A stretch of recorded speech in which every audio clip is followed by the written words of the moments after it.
Hi everyone, I'm Mary Sia, and this is Michelle Sia. and today we are here with Dr. Wright, an assistant teaching professor in mathematics at the University of Southern Mississippi. Dr. Wright, we are so honored to have you here today. Yes, thank you so much. I'm excited to be able to chat today. So, could you tell us a little bit about how you got started and what inspired you to go into math and STEM? Yeah, my love for mathematics started a really long time ago. Even in grade school, I had some really great teachers in high school that were just really excited about mathematics, and they were doing a lot of innovative projects and things in the classroom where it just got me excited about learning. I really enjoyed going to math class. It was a challenge. I have always been a problem solver, and so I really found just a lot of satisfaction in seeing a hard problem that I didn't know how to do and working through it and taking the steps and getting to the end and finding an answer. And I just really enjoyed that. In high school, I kind of started realizing that I really enjoyed these problem solving fields, and STEM really offered that. And so as I started looking at universities, I knew I wanted to pursue mathematics, but I really at that point wasn't sure if I wanted to pursue mathematics because I wanted to teach. Outside of teaching, I really didn't know what else you could do specifically with mathematics, but in the STEM field, I think a lot of times people think, oh, well, if you're studying something in STEM, you must want to teach or something like that. And so I came to the University of Southern Mississippi for my undergrad and studied mathematics and Spanish because I really enjoyed languages. I think language and mathematics are very similar in some of the structure and problem solving. And so I was studying mathematics and here at USM, and I had the opportunity to start doing research as an undergrad through the Honors College. I was paired with a mentor teacher, with a faculty member who was my honors thesis research advisor, and before I knew it, I was doing research. And I found myself learning about all of these different opportunities that mathematics presents in careers and in just learning, being a lifelong learner. I loved that in research you were constantly asking questions that you didn't know the answer to. And I think there was part of me that coming to a university, I thought, oh, the point of going to university or getting a degree from higher education was so that I would have all the answers. But I really quickly learned that the point of higher education, and specifically when I decided to go to grad school, was to train you into how to be a person that knows how to ask good questions. When you're asking good questions, you're not going to know the answer to those questions, and so what do? What training you, giving you tools to be a good learner and a good student. I remember the first conference that I got to go to. It was in Atlanta, Georgia. It was the SIAM meeting. It was for applied mathematicians. Before, I still really wasn't sure exactly how this fit into the grand scheme of things, and so I remember going to Atlanta to that conference and being an undergraduate, and being surrounded by these professors from universities from all over the world. I was surrounded by really successful graduate students who were publishing and had developed these whole research programs, and I was just starting out and still really wasn't even sure how this was supposed to fit in, because I still wasn't really sure if I was pursuing mathematics to teach, or I still didn't know what else the options were. And so I remember being at that conference and thinking, wow, all of these people are here because we love mathematics, but we also see the way that mathematics can benefit society, how we are all solving problems that no one knows the answer to. And that was just really exciting to me, to be around like-minded people who we're okay asking big questions and not knowing the answers to them, and then collaborating with people. It also was exciting because I remember being very intimidated being at that conference and attending talks where I maybe understood 15% of what everyone was saying. People are doing research in fields that I literally have never heard of before. And so it just really opened my eyes to how large the world of STEM is, and specifically mathematics. It was so diverse. There were lots of men, women, diversity among ages. Again, I was there as an undergraduate student, and I felt, like a little fish in a huge ocean. But I felt like I was welcomed into that community, and I felt like people took me seriously. Mm-hmm. I also saw these really incredible women who were doing amazing research and solving problems and asking hard questions. And so that conference was really the first time that I was excited and kind of saw myself welcomed into the community, into the STEM community. And so from there, I really, through mentorships, sought out a lot of opportunities just to see, okay, what else could this look like for me? What could a career in STEM look like? Because I had a lot of questions thinking, what would that even look like to do research in mathematics? Does that mean like sitting in a dark cave somewhere, like adding numbers together? What does that even mean? What do you do? Because when I think of research before, I think I thought more along the lines of like in a lab, mixing chemicals together, experimenting that way. And I was like, what would this look like in mathematics? And so before I knew it, I was developing algorithms and numerical analysis to solve these partial differential equations. And it hit me one day, I was like, oh, I think I'm doing research. I think this is what that is. And it was just looking at a problem, reading a lot about different strategies that other people have used, taking things that I have learned in class, but also learning how to seek out and read papers by other people. And so in graduate school, after finishing my bachelor's degree, I actually lived in the Philippines for a few years, was doing some work there, and then I came back and knew that I wanted to come to grad school. And so I actually came back to USM, and so did my master's and then my PhD, and continued with the same research advisor.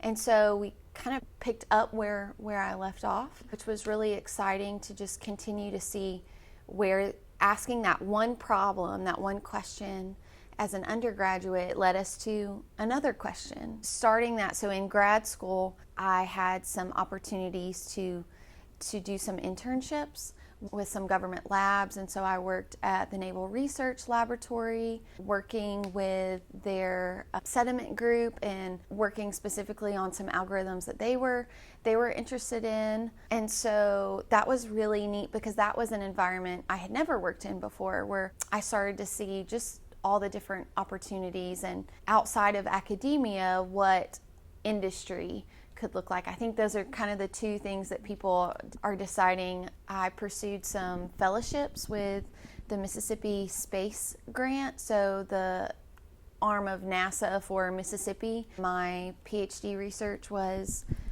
contributing to NASA initiatives, and so there was a partnership between the Mississippi Space Grant and work that I was doing. Part of that fellowship was that they required you to do an outreach component in the community, and so contributing, giving back to K-12 STEM education. And so I had the opportunity to work in a local school here with tree school age students and just developing in classrooms where I feel like even at a young age students can even be discouraged in mathematics, and a lot of students say, well, I'm just not good at math. It's really important to me as a mathematician, but also as someone who now is an educator to really help people get out of that fixed mindset and have a growth mindset of saying, maybe mathematics isn't my favorite subject, but I can do it. So between research and opportunities in industry,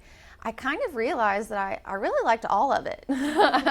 And so when I got to the point of thinking, okay, what does this look like in a career, I really liked the appeal that academia had, and the fact that I really have enjoyed teaching. As a grad student, I had opportunities to teach courses here at USM, and I really enjoyed working with students, but I also really enjoy research, and so those were all things that academia offered, and so that's how I ended up as assistant teaching professor. So yeah, that's my long journey. So going back to the part where we talked about studying in the Philippines, so was there any difference between studying mathematics in the Philippines and in the US? I was not studying at a university. I was working with a nonprofit organization. I think one of the things that I have always really enjoyed about mathematics is that mathematicians are part of a global community, that mathematics is not something that is just studied and practiced in the West, and it's a community where everyone is invited to come to the table and contribute and collaborate, and I have always really enjoyed that. I finished my Spanish degree in another country, so I was able to study abroad and live in South America, and I have been able to travel, and that's something in the future that my husband and I are definitely interested in. I think because mathematicians are needed all over the world, that could definitely be a possibility of living abroad.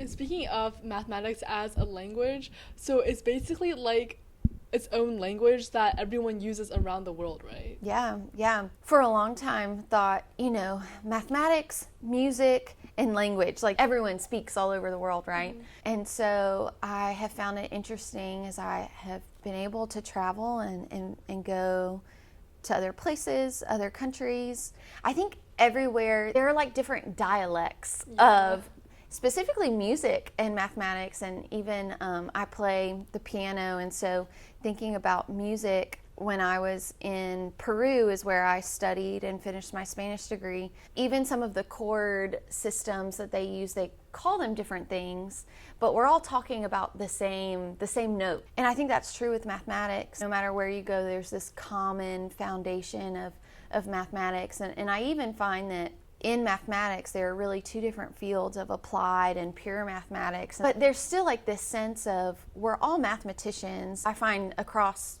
cultures, across language barriers, right, that innate desire to ask questions is something that is that common foundation in mathematics. And even if we don't pursue mathematics, so even for high school students, a lot of us think we don't need to do math in school because we're never going to use it. But mathematics also teaches us, like you said, ability to think and problem solve. And that is something everyone needs. Yeah. It's definitely something that I try to tell my students, because every semester I have students that ask the question, and rightly so, they ask the question, when am I going to use this? When am I going to use this formula? They may not use that formula, but I really try to take the approach of teaching mathematics as that question of, this is the pursuit of perseverance, of being good problem solvers that will apply to more things outside of the mathematics classroom than it will inside the math classroom. So that's not only helping you grow as a person, but as a teacher, is there any way to grow yourself by teaching that mathematics to your students? Through the process of teaching, do you learn more? Yes. And I see my role as an educator is to support my students as they learn. I've always said that I don't give grades, students earn grades, and I am here to support you as you make mistakes and problem solve with you and help you to ask the question, okay, what do I need to do next, right? I want to be available and help give students the resources that they need to take that next step. And so that was a really big step for me when I started teaching. I also think that teaching has made me a better communicator of math concepts, because I found in research, right, a huge component of research is after you do all the research, you have to be able to communicate that to other people in a way that, again, proves that your research matters, right? That it actually contributes. And so I think that teaching has allowed me to learn different ways of communication, specifically teaching some higher level math concepts in a way that is approachable for everyone in the classroom. So you talked about how mentors and like role models are so important when you went into mathematics. So if you could say anything to younger students to encourage them, especially if they feel deterred by like gender stereotypes or just anything in general, what would you say? Yeah, I would say that mentorship has been a huge part of my journey as a mathematician, because again, coming into university, into studying mathematics, I had no idea what all the opportunities were. The only way that I started to know about these things was because I had people like my undergraduate research advisor, who then was my PhD research advisor, believe in me and push me to try new things and to go to these big conferences that I was really scared to go to. And I would encourage you to find mentors that just care about students and will support you and help you learn what the process is of research, what that process is. I think it was really encouraging for me to see someone who is very successful in research.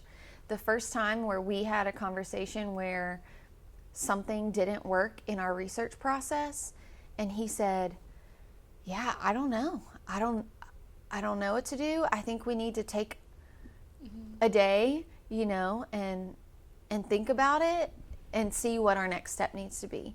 But I think hearing people who I knew were successful not have answers, one, it really surprised me, because I thought that if you're, successful in STEM or in research, you know the answer to everything all the time. And it was really encouraging for me to see people practicing their skill, practicing their expertise. So I would look for people who aren't afraid to say, I don't know what's going to happen, or let's try this and we'll see what happens, to start learning how to approach problems that way from mentors was really helpful, and I think took some of the pressure off of thinking, okay, pursuing this does not mean that I have to have all the answers, because that's not what my mentors are communicating to me either. So yeah. Okay, well, Dr. Wright, thank you so much for talking to us today. We have learned so much, not just about mathematics, but about how to grow as a person with mathematics. So thank you for having us, and thank you guys for watching.